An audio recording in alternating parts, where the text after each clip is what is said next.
Bien le bonjour amis du challenge. Me revoilà pour cette nouvelle vidéo. On va débriefer les huitièmes de finale de cette petite Coupe du Monde. De cette Coupe du Monde de dingue, j'ai envie de dire. Mais qu'est-ce qui se passe que des trucs de fou.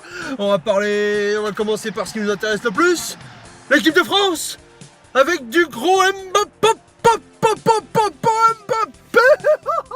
Le dingue, le zinzin, le phénoméno.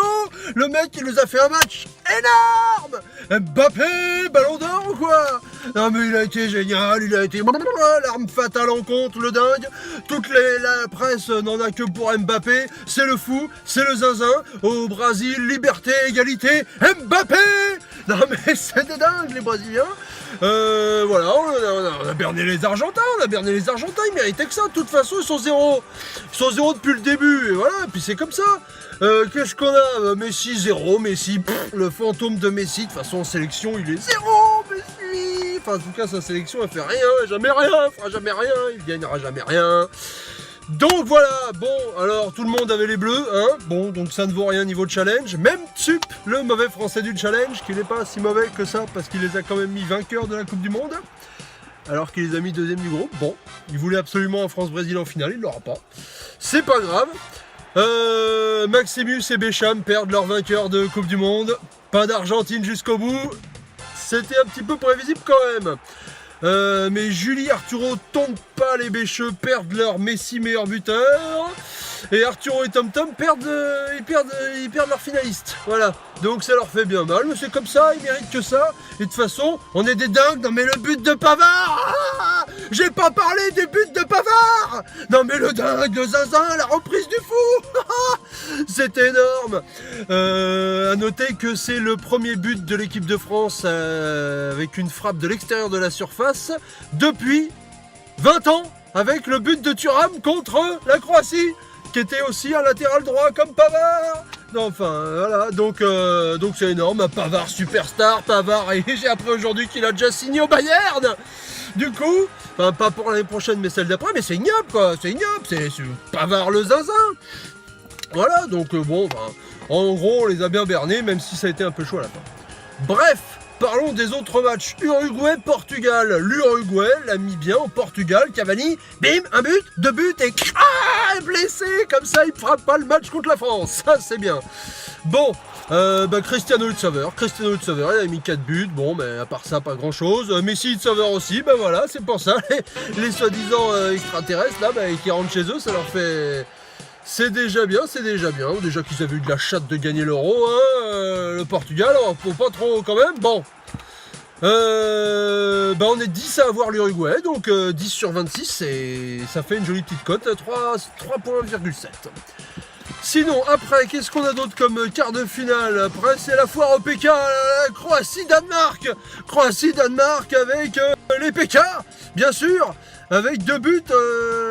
Il y a eu 2 buts en 4 minutes, première, quatrième, 1-1, du match de dingue, et voilà, 120e, il y a toujours 1-1, donc on va au PK avec 2 énormes gardiens, Kasper Schmeichel, oui, Kasper, je dis bien Kasper, prénom pourri, mais quand même pas trop mal sur ce coup-là, et face à Daniel Subasic, et bien sûr, le gardien de Malaise Monaco, on n'a fait qu'une bouchée de ce petit fantôme de Kasper, et du coup, voilà, c'est la Croatie qui passe, comme que là, et Drollpech l'avait dit, voilà, donc c'est une très grosse cote à 5,5 points, dommage pour Tsup qui avait mis le Danemark, c'était le seul qui avait mis le Danemark en quart, c'était osé, on va dire que c'était osé, voilà, d'accord. Sinon, qu'est-ce qu'on a d'autre? Brésil-Mexique, on a eu droit aux roulades de Neymar qui roule dans tous les sens dès qu'on lui touche, surtout quand on le touche pas. Mais le Brésil gagne 2-0 tranquille avec un petit but de Neymar, une passe décisive, qui a quand même fait un bon petit gros match.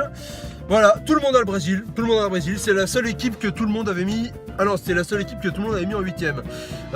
Mais tout le monde les a mis en quart aussi, voilà, donc le Brésil, ça sert à rien. Dommage pour Alban qui avait mis le Mexique en quart, c'était le seul. Mais bon, comme il avait aussi le Brésil, de toute façon il pouvait pas, hein, bref. Voilà. Sinon, Belgique-Japon, 2-0, j'allume ma télé, 2-0 pour le Japon à la 65e, je dis qu'est-ce qui se passe? Les Japonais, c'est des zinzins. Je me dis, oh là là, c'est Tongpal qui va réussir son super prono avec le Japon en quart de finale. Eh ben non, pas du tout, parce que le Belgique met 2 buts en 5 minutes, et puis qu'il va nous mettre un contre phénoménalement bien joué quand même, avec une défense pourrie des Japonais, mais quand même bien joué le contre à la 93e, là, puis ça fait 3-2, puis voilà. Donc la Belgique, eh ben, on est 19 à les avoir en quart, donc ça ne vaut rien. Enfin, pas grand chose, voilà. On va dire ça. Mais ils sont forts quand même les Belges, Hazard super chaud, ça va être un gros match contre le Brésil, on a hâte de voir ça. Voilà. Sinon, qu'est-ce qu'on a eu aussi? Suède-Suisse. Suède-Suisse, c'est 1-0 pour la Suède, voilà, je n'ai même pas vu. On s'en fout, Suède-Suisse, voilà. Bon, la Suède qui passe, ça fait plaisir. Je remarque que les Suédois qui ont quand même éliminé l'Italie en qualif pour la Coupe du Monde, l'Allemagne en match de poule, maintenant ils sont en quart de finale. Non mais ils vont aller jusqu'où ces Suédois? J'en connais un Zlatan qui doit être bien content d'avoir quitté la sélection. Eh ben tant pis pour lui, voilà, bon. Sinon, qu'est-ce qu'on a d'autre? Colombie-Angleterre, bon 1-0 pour l'Angleterre, un PK, encore un but d'Harry Kane, 6 buts. Donc tu te dis c'est fini, et puis à la 92e, les Colombiens, ils arrivent à marquer, du coup prolongation, du coup PK, one again, one more time again. Et du coup, c'est les Anglais qui passent au PK, il paraît que ça arrive jamais. Voilà, donc les gars ils sont tout fous, les Brites là, ça y est, ils en peuvent plus, ils sont en quart de finale contre la Suède, il y a la Russie et la Croatie de l'autre côté, ils se disent on va gagner la Coupe du Monde. Vous enflammez pas, vous êtes quand même encore un peu zéro quand même, l'Angleterre, hein. Donc faut pas s'enflammer trop, parce que c'est pas ce que j'ai vu contre la Colombie qui me fait rêver. Bon, donc on est 15 à avoir l'Angleterre, donc ça vaut pas grand chose, hein, voilà. Au passage, j'ai oublié de dire que la Suède, personne ne les a, bien sûr. De toute façon, personne n'avait la Suisse non plus. Qu'est-ce que j'ai oublié? J'ai oublié un quart de finale, mais bien sûr, j'ai oublié les trucs ignobles. Mais qu'est-ce que c'est que cette Coupe du Monde? La Russie, la Sainte Mère Russie qui passe et qui élimine l'Espagne. Si c'est pas dégueulasse! Mais qu'est-ce que c'est que cette Coupe du Monde? Non, mais je commence à croire qu'il y a des petits trucs de Poutine dans le coin là. Hop, allez, Coupe du Monde chez moi. Hop, toi tu dégages, toi je te tue. Hop, voilà, des trucs comme ça, c'est pas possible autrement. Je veux dire, qu'est-ce qu'en pense Ramos? Allô, Ramos? Oui? Alors, comment ça se fait que t'as perdu comme une grosse daube là, hein? Vous avez fait plus de 1000 passes, il paraît que c'est jamais vu de toute l'histoire des statistiques. Et pourtant, vous êtes zéro, vous êtes fait berner par les Russes, il y a de la gruge là-dedans, non? Claro que si, la Roja n'a pas été une grande équipe cette année. Mais la Russie est mass football.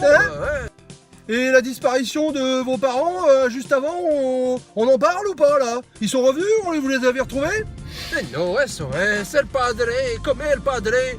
Sta bien, si, les Russes ils sont très gentils et m'ont pas trop tapé, voilà, y a pas de problème avec les Russes, ils sont très bien, ils m'ont ramené chez moi, faut pas écouter les journalistes, c'est des conneries, c'est des conneries. Bon d'accord, c'est bon, on a compris, hein, c'est bien. J'ai un appel de Luka Modric. Oui, Luka Modric. Oui, vous affrontez la Russie en quart de finale, oui, c'est ça. Oui. Votre femme a disparu. Ne vous inquiétez pas, elle va revenir quand vous aurez perdu. Il n'y a pas de problème. Par contre, faut pas gagner, hein, parce que sinon vous la reverrez plus jamais. Bon, tout ça pour dire que la Russie sera championne du monde parce que c'est acheté. C'est normal en Russie. Bonjour, je suis le Pelpèche du futur proche de l'autre Pelpèche. Je me permets d'interrompre cette vidéo pour vous dire que Pelpèche a oublié de parler de challenge dans ce match Espagne-Russie.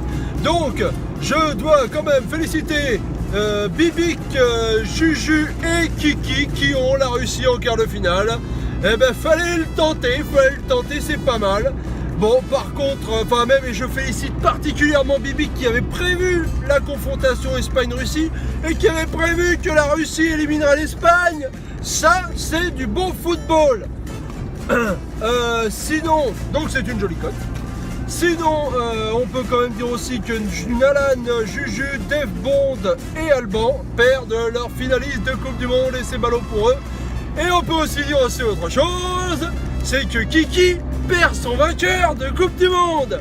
Dans la vidéo d'avant, j'avais dit que c'était peut-être le méga prono.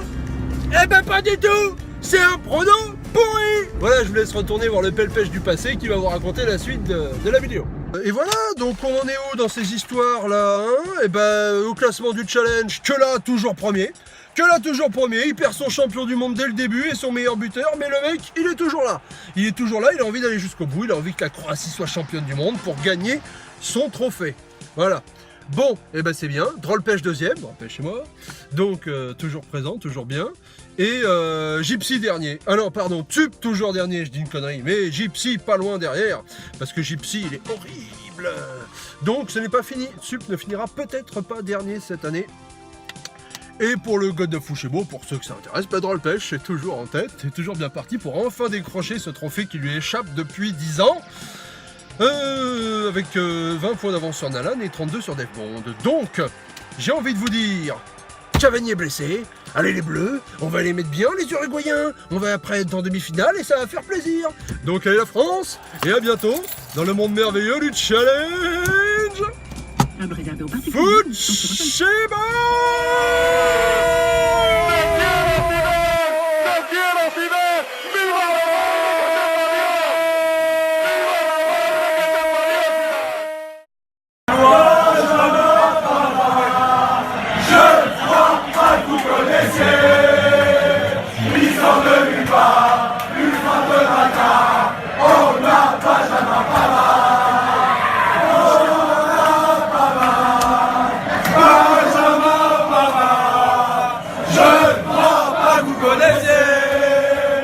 Il sort de nulle part, une frappe de bâtard, on a Benjamin Pavard.